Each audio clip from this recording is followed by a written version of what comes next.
वास्तु शास्त्र के अनुसार पत्नी को नहीं लेना चाहिए पति का नाम, जानिए पुराणों में क्यों की गई है मनाही। हिंदू धर्म की मान्यताओं के अनुसार पति को भगवान का दर्जा दिया जाता है, जिसकी हर आज्ञा या हर इच्छा को पूरा करना पत्नी का फर्ज होता है। इसलिए यह कहा जाता है पत्नी को कभी नहीं लेना चाहिए अपने पति का नाम। आइए आगे इस वीडियो में जानते हैं पुराणों में क्यों की गई है इसकी मनाही। इससे हमारे इस चैनल शक्ति ज्ञान सब्सक्राइब अवश्य कर ले। हिंदू धर्म की मान्यताओं के अनुसार पति को भगवान का दर्जा दिया जाता है, जिसकी हर आज्ञा या हर इच्छा को पूरा करना पत्नी का फर्ज होता है। और इतने पूजनीय होने के बाद अपने पति का नाम नहीं लेते, इसके पीछे कई कारण हैं। एक तो जैसा कि हम जानते हैं कि प्रार्थना से सामान्य मानव भी देवतुल्य हो जाता है। तो ऐसा होता है कि स्त्री जो खुद एक शक्ति का प्रतीक होती है, जब अपने कर्म वचन और धर्म से अपने पति को पूजती है तो वो आम आदमी में कुछ दिव्य शक्ति आ जाती है।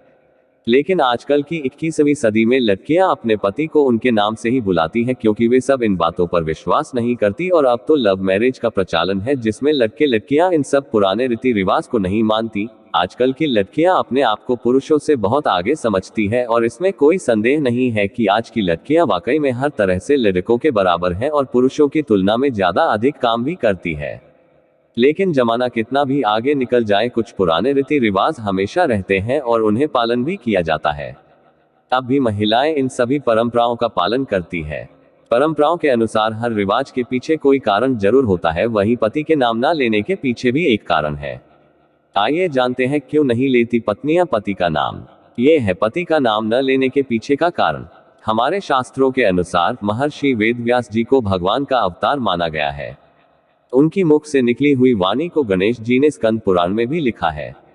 स्कंद पुराण में लिखा है कि जिस घर में पतिव्रता स्त्री आती है, उस घर में रहने वाले लोगों का जीवन खुशियों से भर जाता है।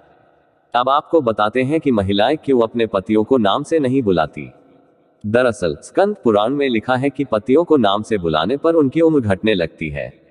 इसलिए पतियों की लंबी आयु के लिए महिलाएं कभी भी उन्हें उनके नाम से संबोधित नहीं करती हैं। इसके अलावा स्कंद पुराण में यह भी लिखा हुआ है कि वही महिलाएं पतिव्रता स्त्री कहलाती हैं जो अपने पतियों के खाने के बाद ही भोजन करती हैं। यह भी कहा गया है जो महिलाएं अपने पतियों के सोने के बाद सोती हैं और सुबह पति के उठने से पहले उठ जाती हैं, उन्हें ही पतिव्रता पत्नी का दर्जा दिया जाता है। आपको जानकर हैरानी होगी कि एक पतिव्रता स्त्री को कभी श्रृंगार नहीं करना चाहिए यदि उनका पति किसी कारणवश उनसे दूर रहता हो तो।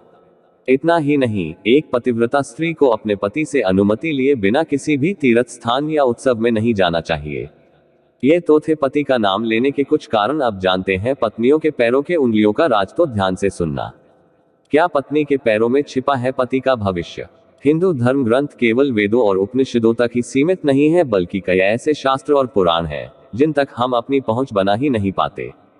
हिंदू धर्म के सारे ग्रंथों का ज्ञाता होना असंभव सी बात है। दरअसल ये ग्रंथ, शास्त्र, पुराण इतने विस्तृत हैं कि सामान्य मनुष्य के लिए एक ही जन्म में इन्हें जान पाना वाकई कठिन है। स्पीकिंग ट्री के अनुसार हिंदू धर्म ग्रंथ केवल वेदों और उपनिषदों तक ही सीमित नहीं है, बल्कि कई ऐसे शास्त्र और पुराण हैं जिन तक हम अपनी पहुंच बना ही नहीं पाते। आज के दौर में इंटरनेट की भी एक ऐसी विस्तृत दुनिया है जिसे पूरी तरह देख पाना संभव नहीं है। लेकिन मुझे तो ऐसा लगता है कि इंटरनेट से भी ज्यादा विशाल संसार इन ग्रंथों, पुराणों और दस्तावेजों का है। संभव असंभव शायद ही कोई व्यक्ति इस बात से इनकार कर सकता है कि हमारे शास्त्रों, पुराणों और वेदों ने मानव जीवन के हर संभव असंभव पहलू को अपने भीतर समाहित किया है, हर पहलू तक अपनी पहुंच बनाई है। जीवन की बारीकियां इन समस्त शास्त्रों और दस्तावेजों के द्वारा इंसानी जीवन की बारीकियां समझी जा सकती हैं और बहुत सी समस्याओं का हल भी पाया जा सकता है। इन्हीं शास्त्रों में से एक है सामुद्रिक शास्त्र, जो व्यक्ति के हाव भाव, उसके चेहरे मोहरे और शारीरिक अंगों की बनावट के आधार पर उसके स्वभाव और चरित्र की बात कहता है। सामुद्रिक शास्त्र, हमने आपको पहले भी बताया है कि आपकी अंगुलियां, आपके बाल, आपका चेहरा, मस्तिष्क की चौड़ाई आपके विषय में बहुत कुछ बताती है। लेकिन सामुद्रिक शास्त्र की एक शाखा के अनुसार स्त्री के पांव उसके पति के भविष्य के बारे में भी बताते हैं। स्त्री के पांव कहने का आशय यह है कि हर स्त्री के पांव में कुछ खास निशान होते हैं जो उसके पति के उज्जवल भविष्य का संकेत देते हैं। इसके अलावा पैरों का आकार भी ये बताता है कि संबंधित स्त्री का दाम्पत्य जीवन कितना सफल होगा। पति पत्नी, पुराणों के अनुसार पति पत्नी को एक दूसरे का पूरक कहा गया है, एक के बिना दूसरा अधूरा ही है।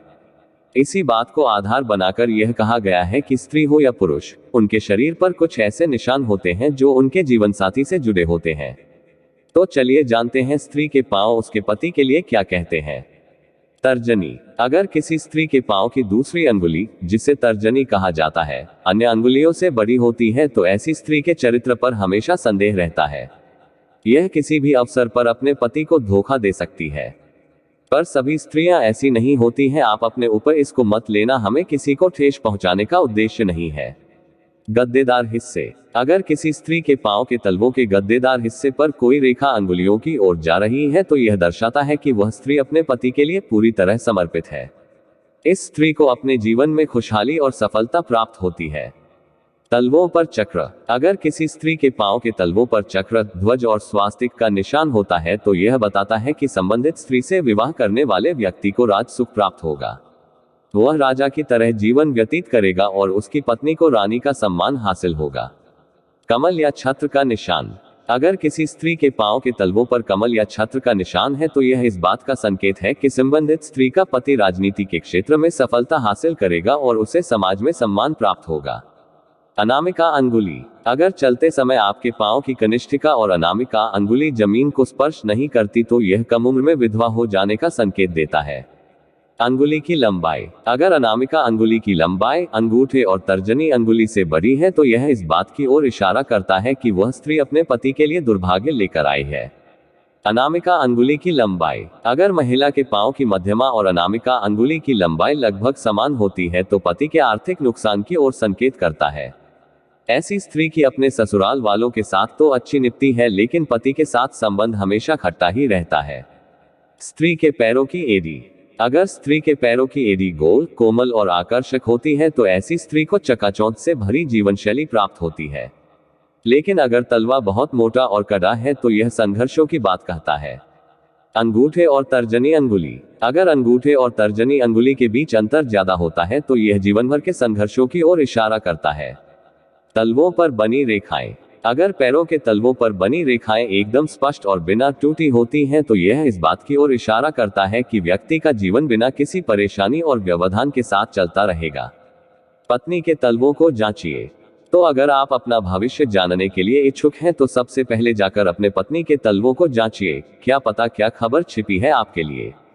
ये वीडियो केवल शस्त्रों पर आधारित बनाया गया, न कि किसी को दुख, कष्ट अथवा ठेस पहुंचाने के लिए। वीडियो अच्छा हो तो कमेंट में माता लक्ष्मी जरूर लिखें। धन्यवाद।